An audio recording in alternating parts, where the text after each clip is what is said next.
Coogs House. All right, we are back at you from Big XII Media Days. It has been a whirlwind of a day here. The Wi-Fi is not great, but we're going to try and talk to you a little bit about what Dana Holgorsen had to say. Let's jump on in. You are Locked On Cougs, your daily podcast on the Houston Cougars, part of the Locked On Podcast Network, your team every day.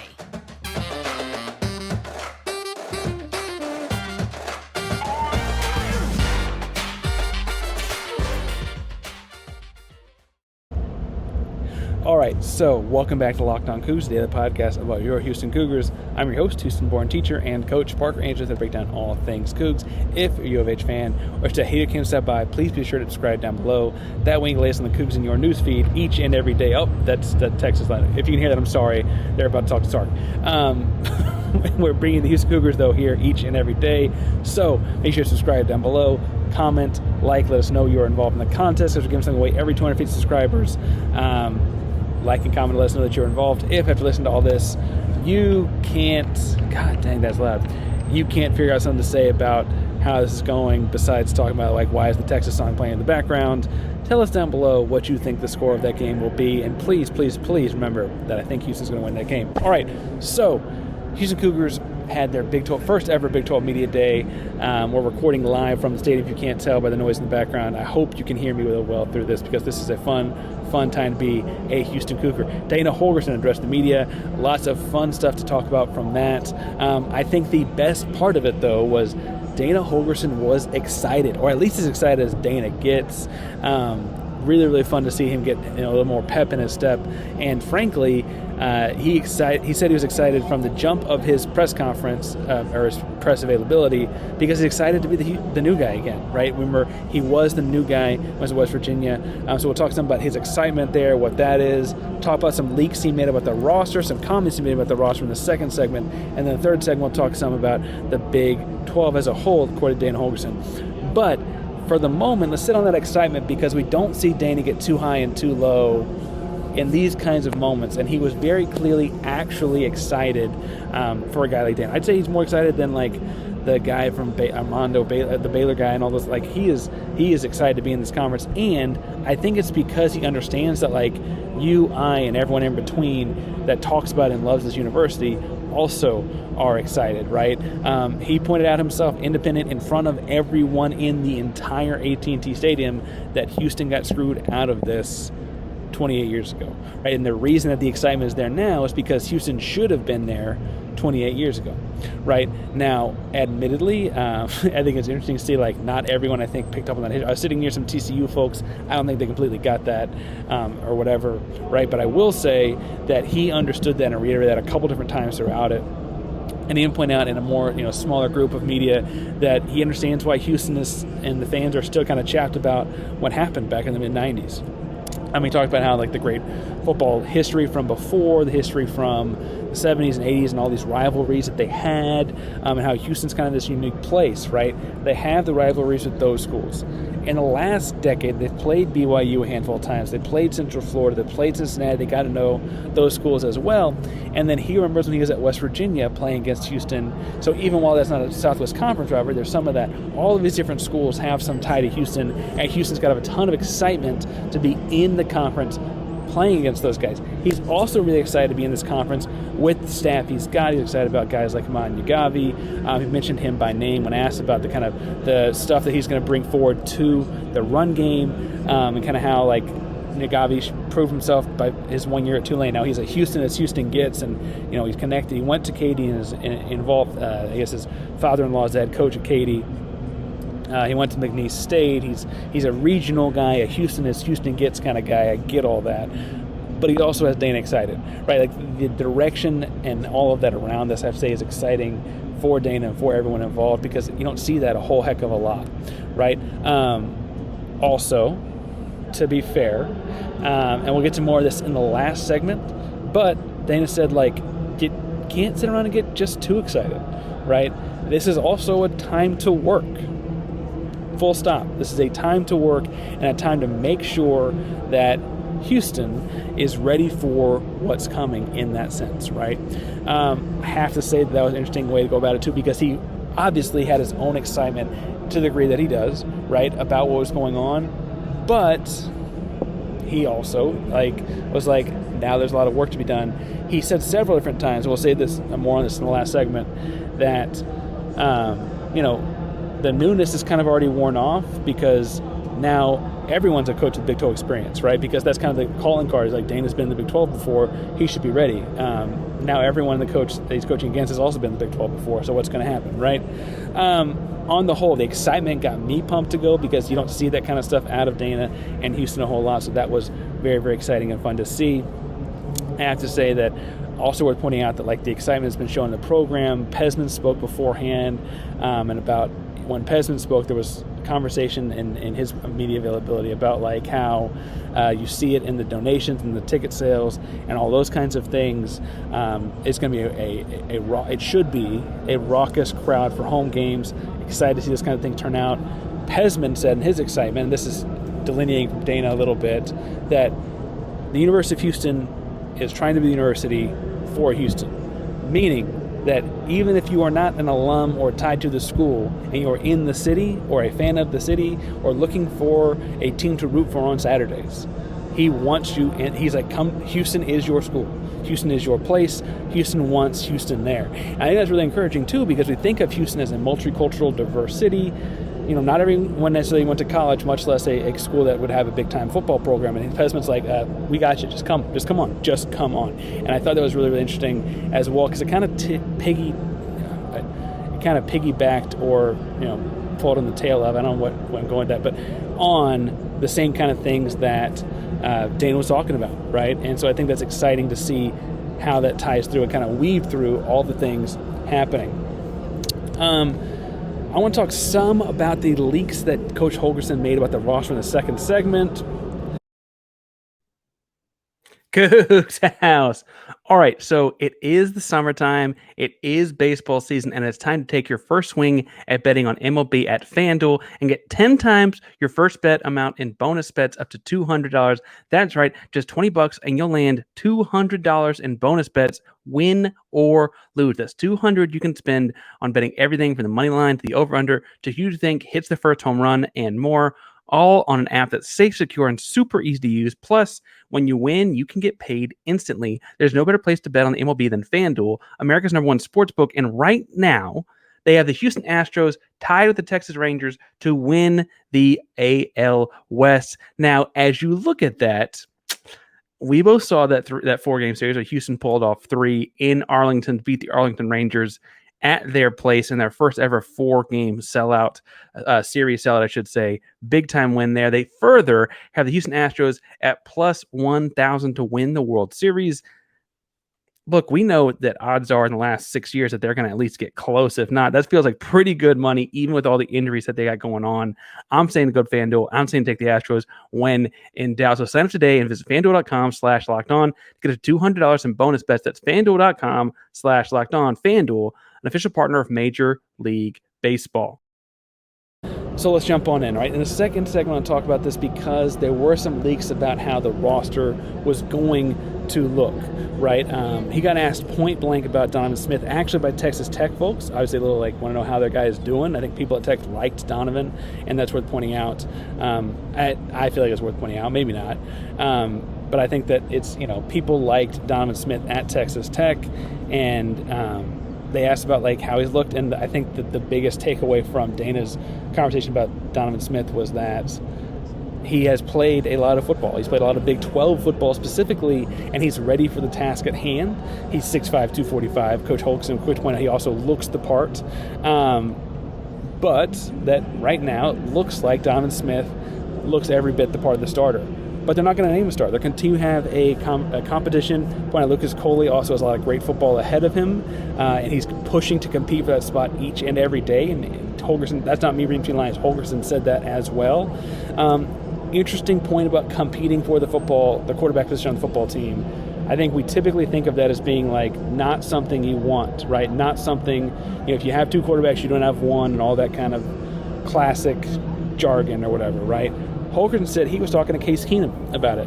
And he was like, Case, what do you do? Do you pick a quarterback, not pick a quarterback? When do you want to pick those kinds of things? And Keenum was like, you wait as long as possible.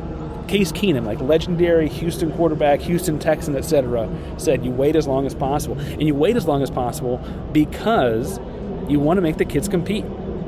And as long as the kids are still competing, I think that's very interesting and, like, frankly, different way to go about it than I think would be traditional. And I'm going to get comments down below telling me that that's bogus, but I think it's cool. I think it's a cool way to go about this and having competition for each and every actual position on the field. I think that's fascinating. I think it's an interesting way to do this.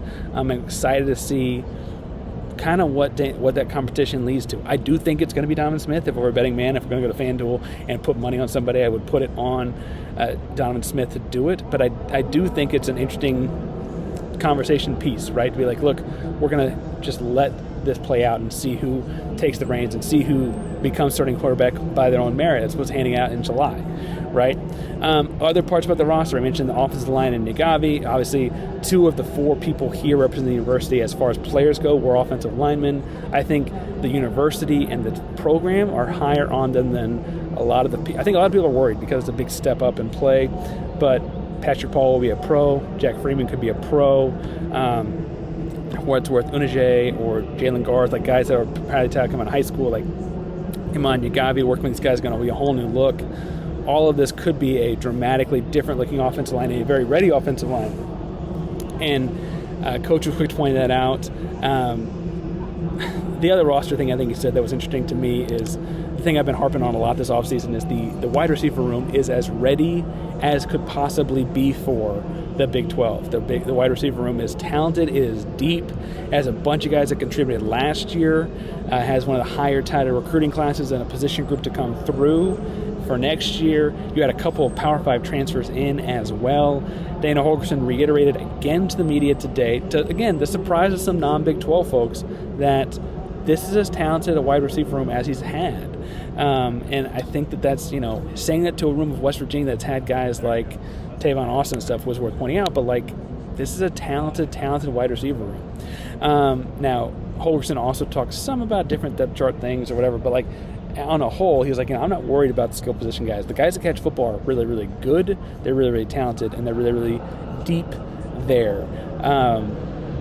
He didn't get a whole lot of time on, like, transfers necessarily, like by name. Again, he mentioned 2 Power 5 receivers that are now transferred in. Manjack had a bunch of catch last year with Power 5 transfer the year before. But he did mention that, they maximized a lot of the new NCAA rules with transfer portal stuff and with you can hand out 25 new scholarships. That rule got taken away. You can actually hand out more than that in a given year. So they've got like 50-something guys, 55 guys I think is on the team, 55 guys on the team that committed to the University of Houston knowing they were playing Big 12 football, right? That means they've got Big 12 caliber guys for 55 of the 85 spots in their first year in the conference. And I think that's a good thing to point out to folks, right? That, like, in the olden days, you don't get that, right? You don't get that. You probably have 25 guys because, they get told that the seniors in high school, no, I'm going to go play Big 12 football or whatever, right? There's not a whole lot of transfers. But Houston did this 2-year process in the time of transfer portal and all that. And it really, really did add up to a lot of guys in next year's roster on scholarship will be guys ready to play in the Big 12. The roster talk got interesting, I think, mostly around the quarterback spot. I thought it was interesting, though, personally. This is more me reading between lines. There wasn't a whole lot of talk about the defense side of the ball. Hip is here, Hassan Hippolyte, moving to linebacker this season. A lot of new faces in the defensive backfield, so he's moving down close to the line of scrimmage. Right? I think it's a good move. We'll talk more about it in later episodes as we get closer to the season. But not a whole lot of talk about the defensive side of the football. Nelson Caesar's here. He talked a lot about the defensive line and how talented they are, Coach Early. But not a whole lot about, shifting to the defense. The Big 12 offensive lineman kind of talk, right? Not like Big 12 football kind of talk. It's like, I got to play against Big 12 linemen now, right? I'm interested, and I wish we heard more about, but there wasn't just a representative from there. All of the new faces in the defensive backfield, I think, are going to be important, impactful, and the kind of names that we're familiar with.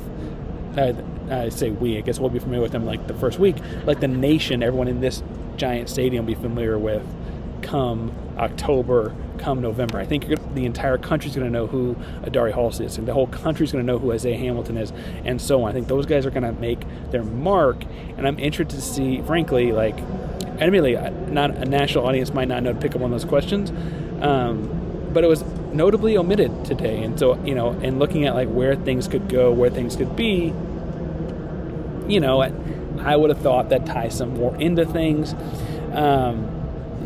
So we'll see. Now, I'm excited the roster will do more roster breakdowns as we get closer to the season, obviously, because I think there's some interesting questions to be answered about the roster this year. But let's talk about the third segment and talk about what the Big 12 means to Dana. And so in that third segment, and I know this episode's kind of flying because, again, I don't know how the Wi-Fi is going to work. I got UT talking behind me. Bevo's freaking over there talking around, strutting his horns, whatever. But I do want to talk some about how the Big 12, how Dana's approach to the Big 12 appears to be after hearing him talk, right? He pointed out, like, he's excited, and the excitement was visible and palpable. And then he was like, and it's time to get to work. He mentioned things about rolling up sleeves. This is a happy time, but it's not a so happy we just like take time off time. This is work time. He mentioned he took like a reset vacation recently just to kind of like help refresh his mind and get ready to roll because he knows about the work that's going to take to get into this. And he talked some about last football season, coming off of a double overtime loss against Texas Tech, and turn around playing a very good Kansas team, right? And how playing that Kansas team after Texas Tech, he kind of thinks that too many of his guys were like too hyped up about that Kansas game, a chance to redeem themselves, and like the big letdown that was, and so on. And he says they talked about this as far back as January, but did not talk about it during the season last year. So take that as you may.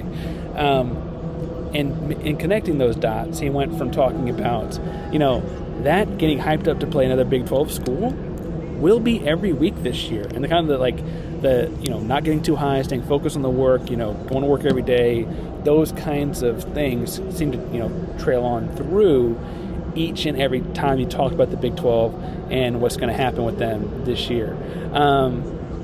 The time for work thing I think stuck with me because it's something I think that we've been saying, but I don't think it's something that necessarily has been like driven home from the program as much. We're hearing it a lot more in that instance. Now, he talked about the conference, and I mentioned at the top, but like Houston's got a unique deal in this conference where BYU or Central Florida or Cincinnati or even West Virginia don't, where they know the Texas-ish and adjacent schools from the Southwest Conference days. They know the BYU from playing in the last decade. They know Cincinnati and Central Florida from time of the American. They know West Virginia, frankly, from Dana's time there. Like, they know all of these schools, and so seeing all those different ties means that I think Houston is uniquely situated in the new Big 12, and Dana was quick to point that out. Like, we have familiarity with each of these programs, and our fan base should as well.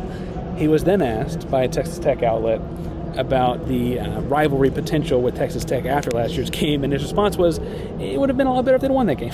And I think that's an interesting way to go about that, right? Like, obviously the rivalry means you both have to win, and so maybe winning this year at their place will kind of spark that. He was also quick to point out that Texas Tech has got their own, large, is precedent the wrong, I don't know, but where they're adding in, they're putting Cliff Kingsbury and Mike Leach's names up in the Ring of Honor area kind of stuff, and they're doing that when Houston comes because of Dana's connection to them and all of that. That's on purpose. That's to get people to the stadium. That's to drive that ticket price and that, get people there. But it worked, right? And then, last but not least, I think the interesting thing he said about the conference was that when he was in the Big 12 first, with West Virginia, or even with Texas Tech and Oklahoma State, this was a conference that had some layups in it, right? They used to have layups. They used to have teams that you kind of knew you'd get a week off or, an easy week or whatever. And now, especially with the way Leopold's got Kansas and TCU and Baylor are good again, and there's no layups this year. And I think that makes for a really strong conference. Dana talked about how that means a conference that has like a top to bottom strength, and like how anyone can really win this conference. Like last year, TCU was picked to finish 7th. They won the conference. Right, the year before, Baylor picked to finish 6th, and they won the conference. And in wrapping, because they're about to kick me off the stage here, I have to say I think that's a fascinating thing because Houston is not picked to do particularly well in this conference either in the first year. And there's no reason to say that can't be a turnaround because this conference is so wide open. and it does feel like anyone can win it year to year. Now, I know Sark just got off the stage, and Texas is going to say differently. I feel pretty good about that game in Houston, and so we'll see. We'll see October 21st, right? But this does feel like a conference anyone can win if they put in the work and have the right mindset. And I think Dana has both of those things after hearing him talk on Big XII Media Day. Not a whole lot of newness. There was no new things spread out or whatever. But anyway, we'll talk more about it throughout the week and fall and all kinds of things. Make sure to subscribe down below so you get the latest each and every day to Locked On Cougs. Locked On Cougs is the primary Locked On podcast network. That means your team every day. Go Cougs.